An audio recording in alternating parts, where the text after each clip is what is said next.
Pupil Slicer, oh my god, it's such an absolute pleasure to finally get to stand in front of a camera with you. How are you feeling? Hot. Yes. Hot, sweaty, knackered. Having fun though. Having fun, yeah? Yeah.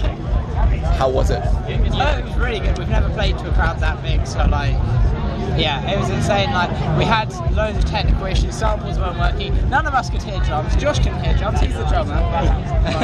But yeah, it's coming for a little bit, but no, it's just such an overwhelming occasion really, and the crowd were really like bringing the energy. Yeah, and you just sort of had to reciprocate that back, and we got it back, and yeah, it's such an amazing festival to be part of, and yeah, it's just unreal really. It's the kind of thing you imagine yourself when you go to like big festivals when you're younger, stepping up on that stage, and yeah, really honoured to finally do it. When we did a little bit being like, oh, we're all about welcoming everyone and equality here at Pupil Slicer, someone in a Brrraaains shirt walked out, and I'm like, that's fantastic, perfect. Wow, okay then, if that's what gets them to walk out, goodbye, good riddance basically. Right, yeah, I mean, with that. It feels more than ever these days, in particular Bloodstock as well, in regards to that, it does feel more welcome to the community, the aspect and stuff like that. When you saw the bands you're playing alongside today, from the main stage to the New Blood to the Sophie, I mean, how does that make you feel that you're part of that? It's pretty crazy, like we wouldn't have thought, like how many years ago, like these festivals we go to, that we'd be playing them, so it's pretty crazy really, but you know, we're taking it in our stride, we're trying our best not to get too overwhelmed, because you've just got to be professional, you've just got to get your shit on, get your shit off, play your set, do the best job you can, and then you just get to enjoy the festival, except this time you get somewhere to sit and some nice toilets, so it's just a better festival experience. It is wonderful to hear that, because there's almost an expectation that ego would start to creep in, because since we kind of came out of the pandemic period, it feels like nobody is not talking about Pupil Slicer. I've seen you 3 times this year, put it that way. You're everywhere. What, from your perspective, is resonating so much with the audience? I'm not sure really, it's been really weird the way it built, like, because like online it's hard to see any difference over the year, but like, start of the year with the Rolo tour, that was really fun. We were playing before, like, we'd only played like 40 people before that, and then by the end of it in London it was like 800 people. And then each thing after that there was more people were getting more into it, more pits and stuff.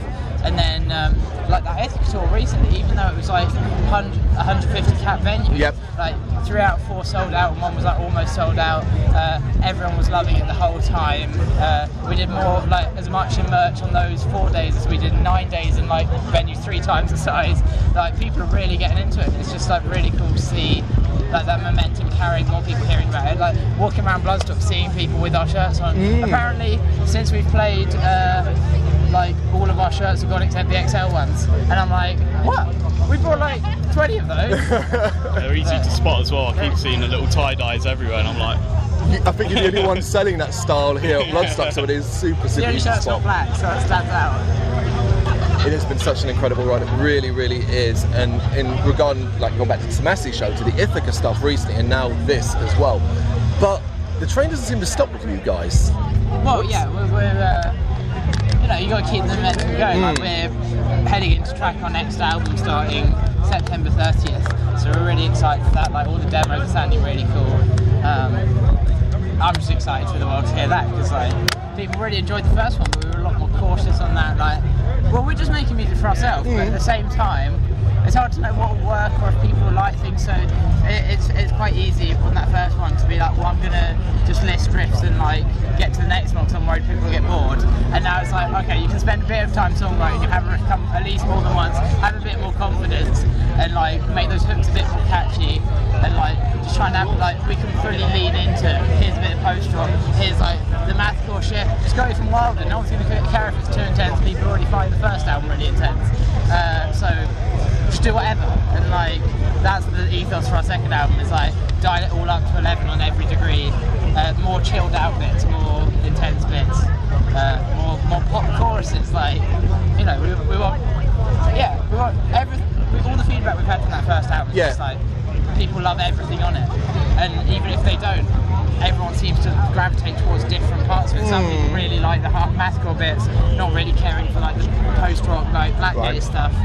But then there's other people who love that stuff and found the first stuff a bit too like derivative, like Convergent feel like we're going bottom line to our own sound on the second one. So yeah, I'd be interested to see how that carries the momentum forwards. Yeah, because you have this interesting battle now. You obviously want to please yourselves. You're artists, you're making music and you're learning, developing as you play and experience the world. But of course, you have now this fan base that has this interesting dichotomy, split in areas. I guess the plan is just to do what makes you happy and hope it makes everyone happy, right? Yeah, I think that's been the case so far. Like Thermal Runaway was a bit of a departure with that single from the album stuff, and it was written for the second album, but it's going to have to be cut to make room because I wrote too much music. But, you know,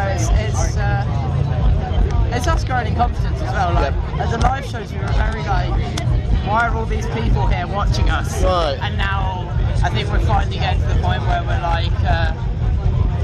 Oh, sick! Everyone's enjoying it. Like, let's have try and own it a bit. Feeding off the audience. Like, if the audience is really into it, the energy that gives us to like, you know, you want to keep.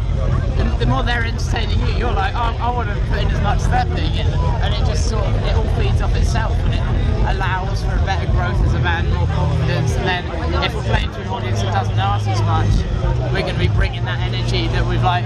People do like this, so even if they're not into it, you know, we'll still give it our all. Did you kind of see this as a challenge then? Because Bloodstock could be a wide array of musical tastes, but it obviously leans towards the heavy. We had no idea what this was. We did change the set list. We took out the like 7-minute post-rock song and put in just like one of the big bangers. You know, some more maths. Yeah, give them some more maths. I think that's what the audience here would have responded better to. But, you know, it's about we've had people come up to us today and be like, I've never heard you before, that was amazing, I bought a shirt, like I'm going to be checking out your album and stuff. And that's just more than we could ever wish for. Like, people think we're good, let alone being like, I'm going to look up this band later and listen to them. Like, that's what it's all about, like just the joy you really bring to people. Like seeing them in the pit just like spin kicking through the air, and I'm like, they're having a great time. I'm having a great time too because of that. Like bringing joy to people's lives, I think. You know, in the same way that bands we look up to do it to us. Yes. I think we want that to. We want to do it because it's fun to do it, and create the same thing, and then take the riffs that we go, oh, that's an amazing riff. I'd love to fit to that. If we do it and give it to someone else, that's just more good riffs in the world, more sick drum fills, more sick bass solos. You know, more of everything. You know, you can't have too much of a good thing. From my perspective of fans outside, when you guys have been doing incredible work, from the first time I saw you playing with Tomasi and Harriet earlier in the year to Ithaca last bloody week in London when I saw you there, and now we're here, it just generally feels like the sky is the limit for you guys. And I keep thinking there's that main stage and this is where you belong. A couple of years down the line, yes, we're there, yeah? I think so. I'm still getting blown away by the second stage. That was already enough people. I don't think I could handle that yet, but so next year or two, when we've done a few more, festivals, open air, getting used to the crowds and all the changeovers and all that sort of stuff, and just more professional. I think we'll be ready, but we do want that 100% because it's a place to be, isn't it? We want to up next year. We're going to put a lot more work into the production of the set because we haven't done a headline tour or anything yet, so we don't know what the turnout will be. But when we do, we want to go full hog, get push the boat out, figure it out, get a big backdrop, get lighting done for it, get stage props, why not? You want to make an impression, so that's the next step, is making it an event to see Pupil Slicer rather than, they're pretty cool, I'll go chill instead. But you want people to be like, I can't wait. No battle armour though, because that's just too much. No, we were still watching videos of Guar playing and we're like, I'm in this fucking 33, 34 degree heat. I was hot enough on stage. That's sort of, I thought you put a leather jacket on and thought, no, that is a terrible idea. I was like, this is a really bad idea. And then the next song started before I could get it off. So I had to keep on another song. Nightmare. Yeah. Guys, I'm still alive. I'm glad it went so bloody well, and I can't wait for the future. You've got your back. I cannot absolutely wait to see it. Thank you so much for taking time to do this. Thank you. Oh, thank you. No worries. Thank you. Thanks.